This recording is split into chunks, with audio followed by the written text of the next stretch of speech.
Okay, in the sexuality class, we talk about a lot of controversial things. And we talk about them in controversial ways. And today is going to be the most controversial subject I have ever discussed in this class. And for crying out loud, here in a little bit, we're going to have, like next week, we're going to have a unit on the ethics of sadomasochistic sex. And this is more controversial than that. So somebody who means a lot to me threw down the gauntlet and asked that I talk about this. And that is chastity. Oh boy, okay. The reason why this is controversial is because the word chastity is often associated with arbitrary control from others, usually moral and religious figures, and is associated with a lot of shame and guilt in a way that decreases human health and well-being. And there's a lot of reason why in our culture that word has become associated with these problematic processes. I'm going to talk about it in a way, though, a little differently today about this particular ethic. And I'm going to talk about this ethic of chastity in several different ways. So first, I'm going to talk about secular chastity after I define these terms. And then I will contrast it with polyamory and promiscuity. Not that those are the same thing. And then I will talk about a different way of talking about Christian chastity that many people are not familiar with or accustomed to. And so we'll see how it goes. We'll see how many complaints this originates. So chastity type 1 is the abstention from sexual arousal and contact altogether. So it is abstention from. I would like to characterize that as another construct, a related but different construct called celibacy. And celibacy is the renunciation of the giving up of, for particular reasons, of the sexual parts of being. Okay? And there's multiple reasons why people will do that, not just religious. Then chastity type 2 is abstention from, so a form of celibacy before the commitment within a monogamous relationship. So the formality of that monogamy is marriage in many cultures, but not necessarily universally marriage. And then chastity type 3 is the fetishized forced abstention from sexual contact for the sake of increased arousal until future release, sexual release at a later date, or what's called enforced fetishized chastity. There are other types as well. Those are 3 I just wanted to rap about for a minute. So, secular chastity. Secular chastity is a form of practicing either chastity type 1 or 2 for reasons that have nothing to do with religion or God. So, secular chastity, the best long-term ends for self and others is to abstain from sexual contact for various reasons that are not religiously informed reasons. For example, there are self-serving motives for secular chastity. Relationships are complicated, and as many of you have noticed, and we've talked in class before, sex complicates everything. So, to somebody who has opted to remain chaste, what they are doing is protecting themselves from the complications and emotional drama that have occurred in their lives and they've witnessed in the lives of others when people have sex in relation, particularly sex prematurely, meaning sex before long-standing commitment. Now, or they just remain chaste altogether. I can't handle the drama, I'm just going to be single, and that's what I'm going to do, because anytime sex gets involved, it always goes bad for me. Now, there's also another motive, and that's an other-serving motive. Other-serving motive, the world is an evil place, it's overpopulated, there's so much crime and drama and pandemics, and the world's overpopulated, or sex complicates the lives of others. Like a colleague of mine who is secularly chaste has noticed that the men that she has sex with go crazy. Like, those are her exact words, these men just go crazy. And so they start sending her poetry or demanding more and more of her time or things like that. And she believes that to be destructive for these particular men. So as a favor to men in general, she has stopped having sex with them. She's not sexually attracted to women, so that's not an option for her, or an authentic option. So she's doing it for the sake of those poor men. She does not want them to suffer the complications and the drama and the heartache that would come with having sex with her, because she's not going to commit to them, and it's very painful for them when she won't. So she has chosen abstention, other-oriented chastity, as the best route. Now, there's another kind of chastity, and that is to modify or ameliorate one's personal compulsions sexually. So, a client of mine was struggling not to compulsively seek out other women for sex, and he found a website called Reddit, not there's a whole website in general, but a few subreddits to be very, very helpful. He would masturbate 3-4 times a day and also be swiping madly on Tinder and whatever he could in order to continue to have sexual contact, either provided by himself masturbatorily or by connecting to other people through these brief sexual encounters. And so there was one subreddit he introduced me to called NoFap. Fapping apparently is a metaphor or a colloquialism for masturbation. And so he would commit to other men and women on that particular forum. He had support groups, etc. But he did that because he felt out of control with his sexual compulsions. That when he was depressed, the answer was hook up with somebody or masturbate. If he was anxious, it's hook up with somebody or masturbate. If he was hungry, it's hook up with somebody or masturbate. That any unpleasant feeling he had, his one solution was compulsive sexuality. So he had very secularly driven, very self-oriented motives at first, but then the more he learned to modify his compulsions and to treat those and help with other people, the less damage he found himself doing to other people as well. He could actually have a conversation with a potential sexual partner without trying to rush into sexual contact with them. And that seemed to be much better for the people that he was trying to date. So his efforts for this particular form of compulsion modifying or compulsion treating chastity, it was a way to avoid getting himself into more trouble with himself and with others. Now, there's interesting notes when we look at the research about people who choose chastity. Now, again, there's chastity in the form of celibacy, and then there's chastity in the form of committed monogamy. So chaste people have fewer life complications from sexual relationships than non-chaste people do. It's kind of a duh, you had to do research on this kind of response I have when I look at those studies. Of course you're not going to have sexual complications in relation to others if there are no sexual relations with others. They report less heartbreak, drama, and betrayal. Okay? At the same time though, there is a tendency to note lower life satisfaction overall for people who are committed to celibacy. Much higher life satisfaction for those who are committed in monogamy. So there's this very interesting double-edged sword with chastity. If we take chastity up as celibacy, then chastity seems like a neutral thing. But if we distinguish chastity from celibacy, and chastity is the form of only sexual contact within a committed relationship, then it seems like that form of chastity is really healthy, whereas celibacy is a little bit complicated, that it's healthy in some ways in the short term, but unhealthy in the long run.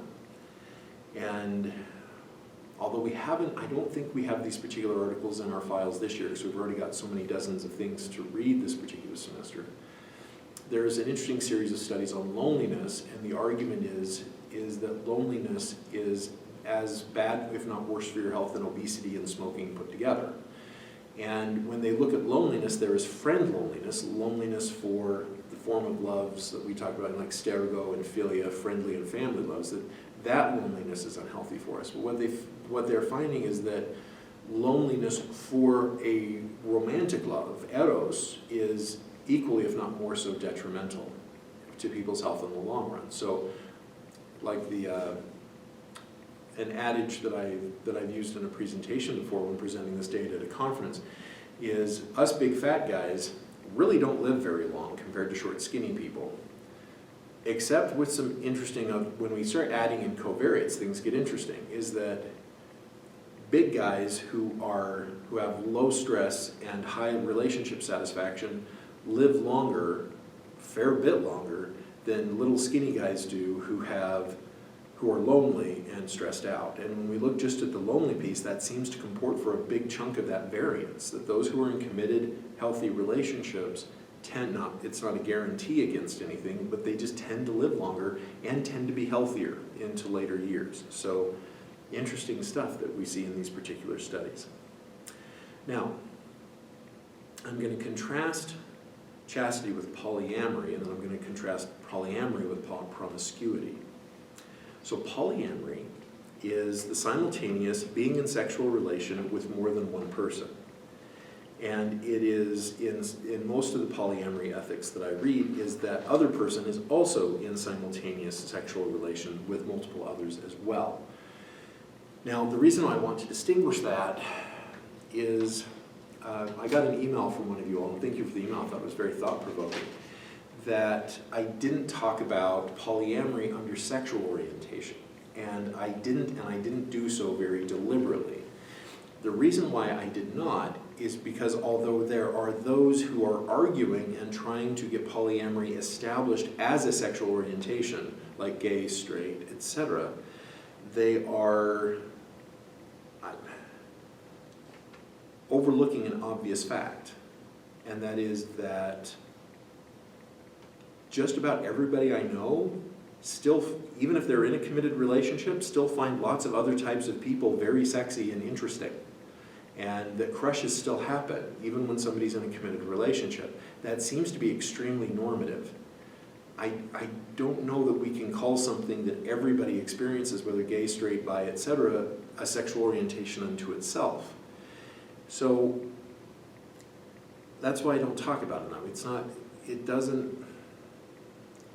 It's a box that has been soaked in the water of reality to the point that its walls don't have any coherence. Like, the walls we build around straight have coherence. The walls we build around gay have coherence. And although I'm not a fan of these walls, these boxes, at the same time, though, there are coherent definitions, whereas with polyamory, it doesn't have a coherent definition. That box falls apart even if you just brush against it. So that's why I don't teach it as a sexual orientation. It seems to be a very normative experience. So there are, the other reason why I wanted to talk about the nexes of polyamory is there is a form of polyamory that it doesn't match up to what I'm reading in the ethics literature, the polyamory ethics literature. And that is, for example, there was a former colleague of mine who identifies as polyamorous. He has 4 lovers, and he spends 1 or 2 nights a week in various rotations at particular lovers' houses, and he favors the sexual attention of one of these lovers over the others. So if they want his time and attention, it's much harder for them to get his time and attention because he is often with just one of these women. At the same time, though, if any of these women get lonely and try to date other men, he gets very passive-aggressive and butthurt, to use a colloquialism, and manipulates and gaslights them into staying sexually true to him while he is not, meaning sexually monogamous with just him, while he is not sexually monogamous with any one of them. I hope I've painted a vivid enough picture. And when he tells me about this, he very much uses the ethic of polyamory language while not actually living up to the ethics involved. That if I'm understanding at least 2 of the books I've read on ethical polyamory, that you don't try to contain and control one another, that's considered unethical. You don't gaslight one another or demand that other people only have sex with you while you're having sex with all sorts of other people. So that's why I want to distinguish that. That's a form of promiscuity, and I'll get more into promiscuity here in a second. So there are self-serving motives around the ethic of polyamory like there can be around secular chastity. And that is, one I've heard a lot is, I've just got too much love to give, that I'm a very loving person, I'm a very sexual person. A word that another polyamorous scholar or a scholar of polyamory uses is that sexual attraction is sexual truth. And so you need to live your sexual truth by living out your sexual attractions for others. So if you're sexually attracted to a lot of people, then you act on those sexual attractions with as many people as you can. And so there is also a very important ethic that goes with this, and that is that,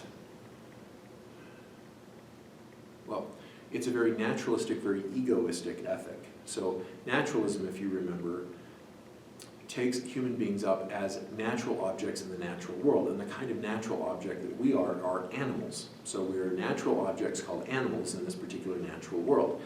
And because we have no connection from this particular philosophy with the being of others, really, all we really have is our own sense of reality, our own sense of being, i.e. our realities and our experiences are subjective to us, and that we are the sources of our own truth. We are the sources of our own pleasureness and happiness. So therefore, from a naturalistic and egoistic frame, whatever I'm feeling is true and needs to be acted upon.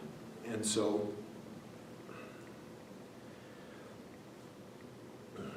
it is important to gratify one's sexual attractions, one's sexual desires, because if you have that desire, then back to that particular statement, then it is a truth, and therefore you need to act on and live that particular truth. So there are also other serving motives in this particular ethic of polyamory, and that is connection, ways in which sex, although can complicate relationships, it can also strengthen connection. And it's a lot of arguments that I hear in this literature is not to artificially truncate one relationship just for the sake of another. So imagine you're in a committed relationship with somebody, but you're at work and you feel a deep connection with a person at work, and that person is also feeling a deep connection with you. That if you have this cultural, religious understanding of fidelity to your committed partner, marriage or boyfriend, girlfriend, or partner, that it is unfair to your colleague at work that you deny them that sexual contact with you in order to maintain some arbitrary cultural norm or rule about being true or faithful to your spouse. And so they see that as an ethic for the other and to the other, that you are not depriving them of sexual contact with you or that deeper connection. You're not going to live up to or down to the social constructions around morality. So part of the radical importance of the ethic around polyamory in this particular form is the radical importance of consent and communication. That I think a lot of monogamists could take some important notes from the literature that polyamorous scholars write in this particular area, and that is that nothing is done in these relationships without it being openly talked about with everyone involved and who is affected by these relationships. So if you're living up to the ethics of polyamory literature, you're spending a lot of time talking about how you're feeling and a lot of time earnestly trying to understand how other people are feeling at the same time. That there's a lot of open communication about feelings, and not just sexual R-rated feelings, also loneliness and happiness and depression and anxiety and stress and jealousy and all of those things all are talked about all as frequently as is feasible. And there's a strong emphasis on open and intimate communication, to only participate in sexual relationships with those who can communicate in this particular intimate way and very safely. That it would be unethical for somebody to bring a partner into these nexes of sexual relationships that is narcissistic or closed off emotionally, etc., because that would create chaos and complication for the entire system of lovers involved, whether large or small. So again, I think monogamists could really learn a lot from this particular literature about communication, about the importance of intimacy and trust. That in the polyamorous world, they're saying nobody can take this for granted, let alone us. And therefore, having done couples therapy and sex therapy for many years, I can assure you that one of the biggest problems is open, honest, intimate communication. We are not trained to do that in our society and culture. And so in the polyamory literature, they're talking about the importance of that and how to actually have these kinds of conversations. Basically, they train one another on it. So, some research on polyamory. Those in polyamorous relationships report equally high quality of life and relational satisfaction as those in monogamous relationships. And so that stresses out some of my students, peers, colleagues, etc., who are ethically monogamous. They're like, that can't be the case, that I believe that to be a different or odd or morally bad way to live. They cannot have greater sexual and life or as great a life sexual satisfaction as I do as monogamous. And the answer is, well, they do. So now, everything is complicated though in this class, and everything is very simple at the same time. When we look at when these relationships end, so when the relationships are going, the levels of satisfaction are the same. When we look at these relationships ending, that people in polyamorous relationships report equal amounts of heartache and heartbreak when the relationships end as those monogamous who are divorcing or breaking up after a period of time, meaning the average period of time. So monogamous relationships, in one study I read recently, for example, said lifetime average for monogamous relationships is 17 years. That's lifetime average, not the average of any given relationship, but the lifetime average. So not looking at your relationship, but looking at your life and looking at the average length of the relationships in your life. The average is 17 years. It's a pretty long time. Whereas the lifetime average in polyamorous relationships is 3.5 years. So a fraction of 17 years. Now, there are many interesting things about this particular data, one of which is that, again, both monogamous people and polyamorous people report similar amounts of stress, heartache, sleep loss, financial, custody, all those kinds of big concerns, those so stressful trying to separate after the ending of a relationship or through the ending of a relationship. And monogamous people go through it a lot less frequently. Again, 3.5 years lifetime versus 17 years, and polyamorous people are more likely to more quickly get into another relationship again compared to monogamists. Although for both it's a short period of time, for polyamorous people it's a shorter period of time. So that's the other edge to the sword, is that on the one edge, polyamorous relationships are just as meaningful and just as satisfactory as monogamous relationships are. The other edge is they're just as painful, if not more so, when the relationship ends, and that for polyamorous folks, they go through it far more frequently than monogamous folks do. So make your decisions wisely, or in an informed fashion. Now, I'd like to distinguish both of these from promiscuity. So chastity and promiscuity seem opposite, and I appreciate that if we take it up in a two-dimensional way, right? If we engage in binary thinking, then chastity and promiscuity seem opposite. I would also like to argue from a fourth-dimensional frame, they can constitute each other in a pretty problematic way. So let me define by defining promiscuity. Promiscuity is the tendency to seek out multiple sexual partners in an uncommitted way, and to do so as frequently as one's libido desires. So if you have a high libido, you're doing this quite frequently. If you have a low libido, you're still doing it according to your libido, but there is no commitment, no long-term plan, no communication, etc. And what we look at is the quality of sex and sexual contact without intimacy and communication is a real mixed bag. Some people can really have, on occasion, very intense, very meaningful sexual experiences in a form of a one-night stand. At the same time, though, most don't. And when we look at those who do, it's again complicated. So the research on this is quite lovely. So if you have two people, they're away on a business trip, they happen to meet in a bar, they hook up that night, they engage in this sexual encounter, and one walks away.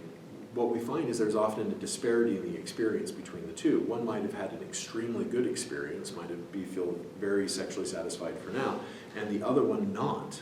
And so that's one of the things in the promiscuity literature that is interesting, is the effect of the behavior is more variable within the uncouplings, within those sexual encounters, than it is for monogamy or polyamory. So promiscuity, now back to promiscuity and chastity.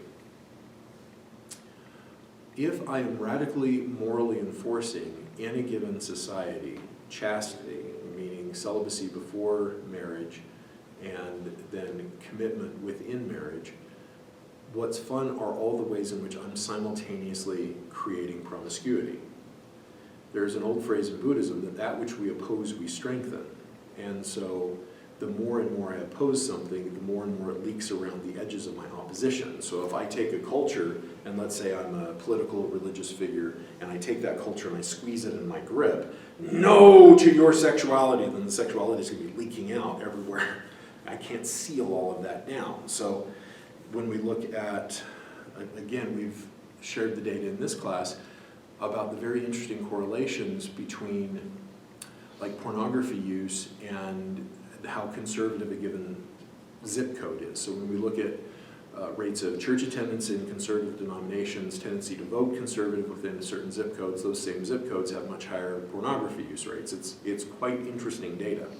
And so likewise, the more and more we try to like morally violently enforce chastity, the more and more we end up creating the need for promiscuity, for lack of a better term, this neurotic need for sexual contact because one is ashamed of one's own being as a sexual being. And so I wish I could get into more detail on that today. It's not the point. So there is another way of taking up chastity, and interestingly enough, it is informed by religion, but it looks very different than the way in which many religious people are taught in their faiths.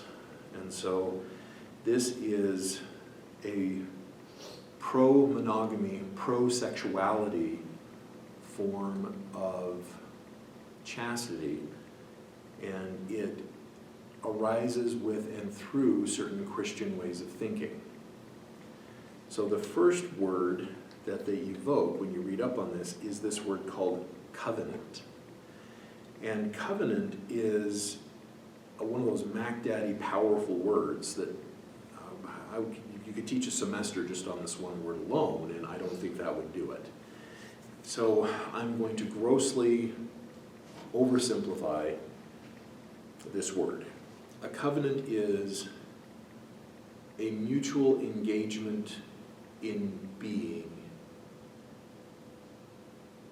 where we are co-beings together. So if I make a covenant, then I am covenanting in a way that is sharing my being quite radically with another being.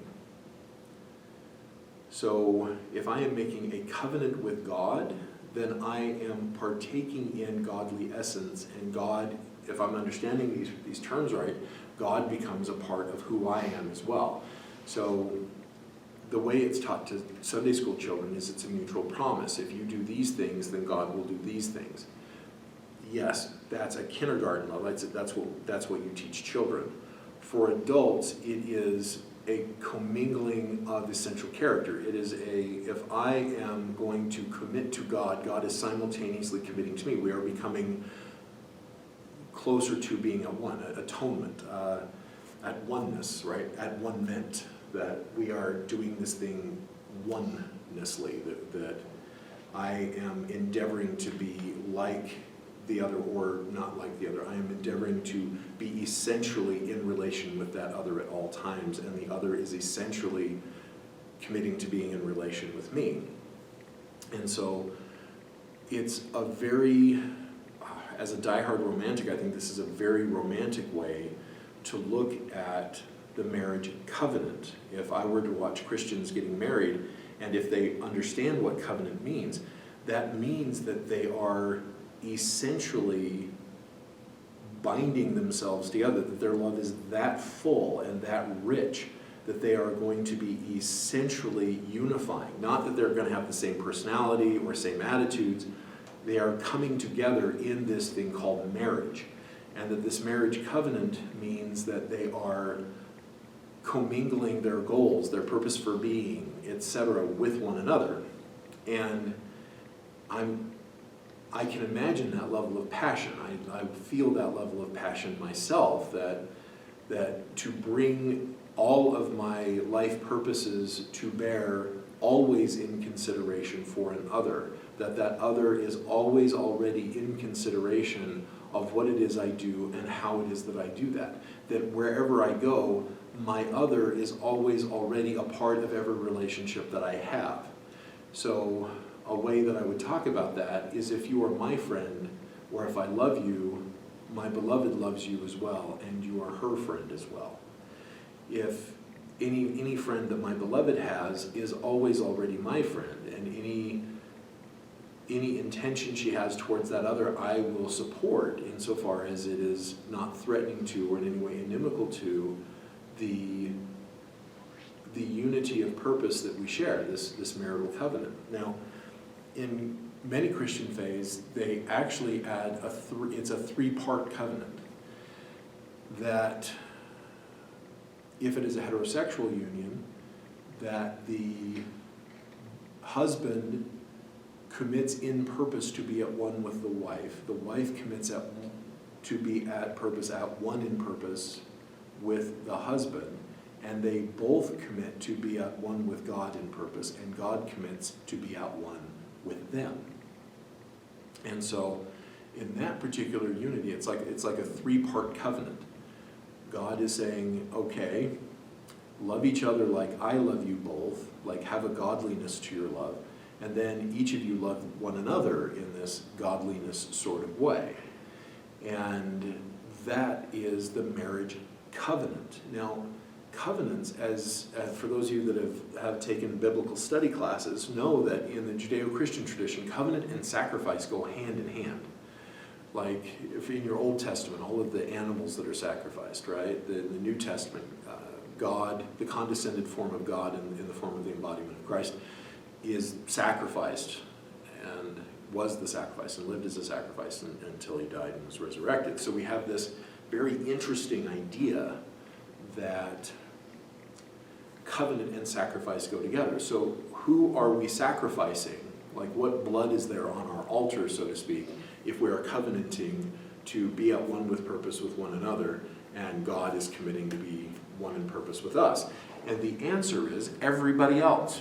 Now, I don't mean that in some of you are picturing this horrible nuclear apocalypse or something, some kind of mass genocide. That's not at all what it means. It means that you forsake all others.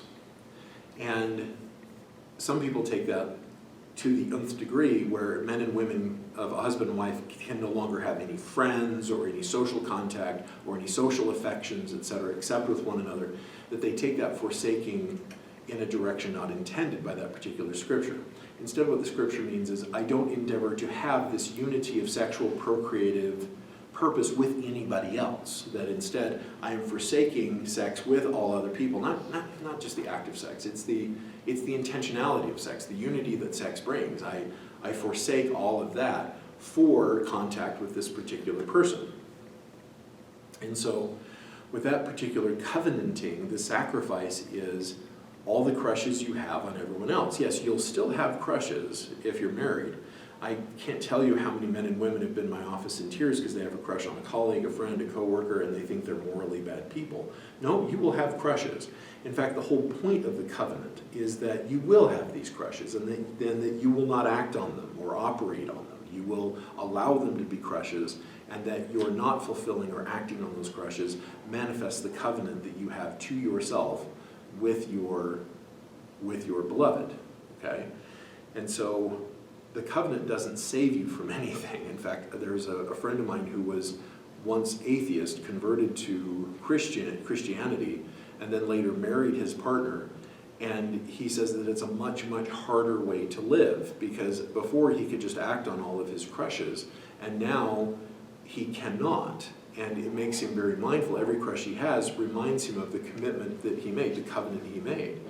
And, you know, not his, but my imagination is like the bloody knife on the stone altar, that you're just sacrificing your crushes. Like, imagine that feeling of, not stabbing the actual other person, but just imagining the feeling of crushiness, like the warm fuzziness and just blood everywhere, right? That is the sacrifice. I shared that with him. He didn't appreciate it. But there is another word I would like to offer, and that is the word fasten. I like this word. It's an Old English word. From it, we get the word fasting. Now, I think in local religious tradition, fasting has come to mean skipping 2 meals once a month. for the sake of skipping meals, to do the right thing and to obey that commandment. That's sad, because the word itself is a very powerful word. The word feastin means to seize upon something with such passion and vigor that all other phenomena become less relevant or even irrelevant.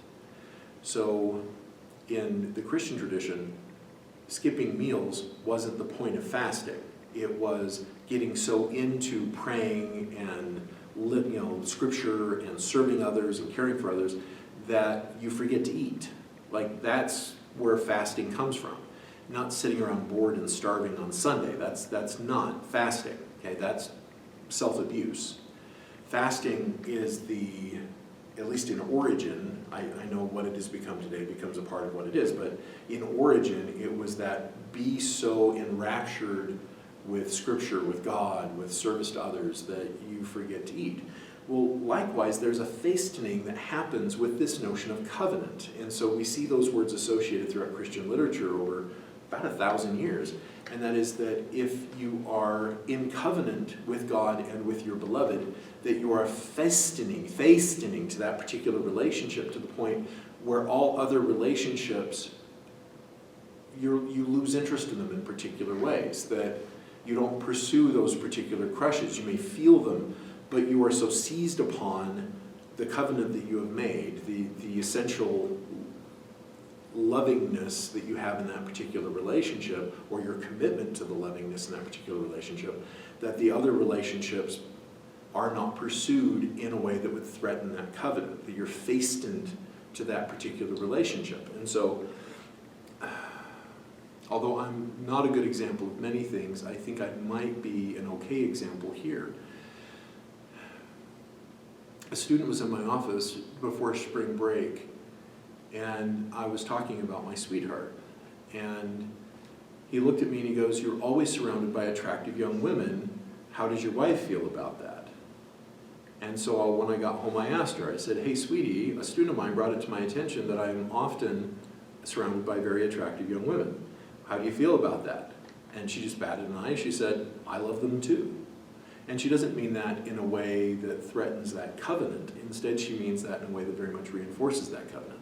If I see you, I love you, and I love you in a way that is compatible to my marriage and does not threaten that covenant. So therefore, if I am the dad in the room, and given my age, I'm old enough to be the father of my students, then my beloved is mom to those same students. That therefore, it is a relationship that is chaste. Our relationship is also chaste, but in a very different way. It's a monogamous way, and I'll get to that next, and that's in the form of the word cleave. Oh boy, this word. All the poetry you could write about the word cleave. Oh my goodness. Okay, to cleave unto your spouse and none else, to become as one flesh. Now, to a psychologist, and as you guys know, I'm also trained as a psychologist, that sounds creepy and codependent. That's not what they mean, at least the creepy and codependent interpretations of it. Instead, to cleave is this hot, passionate ardor, the pursuit of the sexual passion for the person in your relationship, right? For your other. That cleaving is the embrace, the kiss, the caress, the two bodies pressed together, passionately, intensely, intentionally. That cleaving is not something that just on a wild tear, clothes come flying off and you end up making mad passionate love while the kids are upstairs eating lunch on the downstairs washer and dryer. Oh, that's great, and that can be a manifestation of cleaving, but cleaving is in a relationship like that is what undergirds it, that it is a very intentional, very passionate pursuit of the sexual relationship with that particular other. And I can remember reading about when the old rabbis would sit and read their various interpretations and iterations on that word cleaving in marriage, and the guys would just have to sit and fan themselves because it was like reading erotic poetry, and then these old rabbis would have to remove themselves after a while to go spend special time with their wives. Like it's a very It's a very deliberately, intentionally passionate process. And that intentionality of it is what I think is often lost in our particular discussions on sexual love and relationships. That we want our feelings to be something that happens to us, that the other is desirable, and therefore I feel desire, and I need to wait for the other to be desirable for me to feel that desire. If I'm not feeling desire for them, then there's something wrong, is our cultural neuroses about this. The word cleaving, though, means an intentional way of finding the other attractive and building that passion, that particular ardor, that enthusiasm sexually, that, like, my sweetheart comes stumbling downstairs, her hair is all askew and akimbo, and she's in a wrinkled t-shirt and baggy old flannel jammies, and it's my endeavoring to find her hot in that particular attire. Now, many of you out there who have a significant other can get exactly what I'm saying, that it's, oh my gosh, that's, she's disheveled washing dishes or helping me wash the dishes or whatever else, that there's that intentionality of finding that person and encountering them as attractive. And what seems to be lost in a lot of the literature, both within Christianity as well as in psychology, is the intentionality of attraction. And that's one of the powerful messages about this word cleave, is that attraction is an endeavoring. It's not just a feeling. That, like, love overall is an endeavoring. And we talked earlier in the semester about all these definitions of love throughout time and all the ways in which that manifests. That many of these most powerful definitions of love across culture and across time really focus on the intentionality of loving. Love isn't just a feeling, love is an endeavoring. And when it comes to cleaving, sexual passion is an endeavoring. It's not just a feeling. And so you can endeavor passion, and that's a very alien notion to the literature in psychology and the literature in mainstream Christianity. And so how do you endeavor that passion? Well, flirt, date, intentionally ask your partner out, plan something. And if you're upset because you're always the one planning, well, some of us are just planners, right? That some of us are the ones that ask on the dates. We're the ones that plan the activities. We're the ones who make these particular things happen. That's our role in this particular covenant, is to do this particular thing, even though we didn't necessarily know that's what we're signing up for. But that's what we do, okay? There is an intentionality to pursue, to woo, to flirt, to touch, to caress, to kiss. That all of that goes into the cleaving process. And believe me, you'll get fired from your church if you teach this, even though it's very doctrinally sound. Because most churches aren't run by theologians. Most churches are run by people who are either businessmen or lay people. Sometimes lay people who are businessmen. So I really wanted to perseverate on that word cleave, because I think it's something that, just like the literature on polyamory and ethical polyamory could really teach monogamists a lot. I think that the monogamists the Christian monogamists here can have something that's very important to teach everybody else, and that is about the intentionality. The polyamorists bring in the importance of intimate communication, and then the Christians bring to the table the intentionality of sexuality, the intentionality of passion. So, what's some of the literature on this? Okay, good question. Of course, we've covered a bunch of it. One of the things that we find, and this is very consistent, these studies have been replicated repeatedly, is when we have people in a committed relationship, and I'm talking a monogamous committed relationship, and we measure their satisfaction over time, their sexual satisfaction, if they love each other and if they're communicating, does this over time.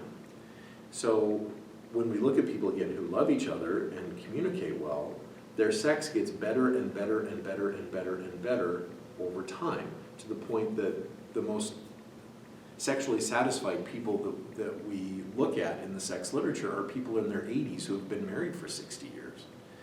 It's quite remarkable and counterintuitive. Now, I don't know that these 80-year-olds are having sex very often, but when they do, they know exactly what it is that their partner likes and dislikes. They've talked about it for years.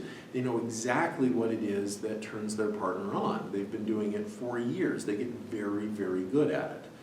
That the more you practice having sex with one another intentionally with loving communication, the better and better that sex gets. Now, I'm not saying there can't be hiccups or complications for that. I can't tell you how many couples I've counseled where he can't perform sexually because he masturbates so often that in the bedroom he's not able to perform. That indicates there's some neuroses, some cathected sexuality going on here that is preventing a healthy sexual development. And so, in those cases, that implies dysfunction. But when there isn't that form of dysfunction, or other forms of dysfunction, then we find that sexual experience increases, the satisfaction of sexual experience increases, and the happiness from sexual experience increases more and more over time. And so one of the things that becomes very important for us sex therapists to do is to intervene when there is dysfunction. Often where we intervene first is communication. That's not always where the problem is, but that's often where the problem is. That, for example, I've noticed people who masturbate compulsively, meaning that, like I'm thinking of these men in all of these couples I've done sex therapy with, where if they cannot be assured that they will have sexual release when they want it, they will take sexual release when they can. And there's so much shame around that, they have a hard time even languaging the process. And so to try to teach couples how to communicate safely about something that is breaking both of their hearts is a tall order. It can be done, and part of that is to help them work together and collaborate on this insofar as it is not terribly destructive to either or both of them. So we could have a whole unit on just that previous sentence alone. And what we find when we look at people's whose sex lives get better and better, the importance of communication. The polyamorous were right, that the more we communicate with each other about what's going on with us emotionally, sexually, etc., and if we're both open and willing to hear each other out, compromise, etc., that predicts a much better sex life. And so I kind of chuckle because now the Christians who believe in chastity before marriage and monogamy during marriage now have a big gun that they can shoot in the debate about healthy sexuality. Usually they are seen as the cause of dysfunctional or unhealthy sexuality, and there's a lot of evidence for that. At the same time, though, they could say that, look, that whole thing, if you've got to test people out sexually to figure out if you're sexually compatible, sexual compatibility doesn't just happen, it can be created. Meaning that you can have people whose wedding night is awkward and they don't know what's going on, it's a little painful and they're both giggling and it's weird, it's the first time they've had sex with each other, they're having a hard time figuring it out. If they communicate well, and if they endeavor loving one another, that predicts awesome things for their sex life a year later, 10 years later, 50 years later, that it really predicts great things. People who have hot, passionate sex the first night, there isn't that correlation about what's going to happen in 1 year, 5 years, 10 years. It's just missing. It's a null correlation. Good sex now does not predict good sex later if there's not communication, intimacy, trust, etc. And so I was teaching this last year, and a student said, well, what if I'm having a one-night stand, what I think is a one-night stand, and it turns out that there's a great deal of awesome communication, intimacy, and trust with that one-night stand, and then it grows into this other kind of relationship. Okay, I saw a unicorn in the forest. Okay, I believe that those things can happen. I think they're going to be extraordinarily rare. That I've just seen way too much data about when there are one-night stands that one person feels a ton of sexual compatibility and the other one doesn't necessarily to the same degree, even if they say they do. It's amazing what happens when you ask somebody personally without the other person in the room. And so, again, possible, it's just highly unlikely. Okay, I think I am running out of time for today. And so, challenge fulfilled? Yep. Okay, the most controversial thing I will ever talk about in this class. Believe me, from now on it's going to be spanking and sex and screaming and orgasms. I've gotten the complicated stuff over with. So, thank you. Let's see. You guys will see this probably Monday or whenever. Friday. Wednesday. I don't even know what today is.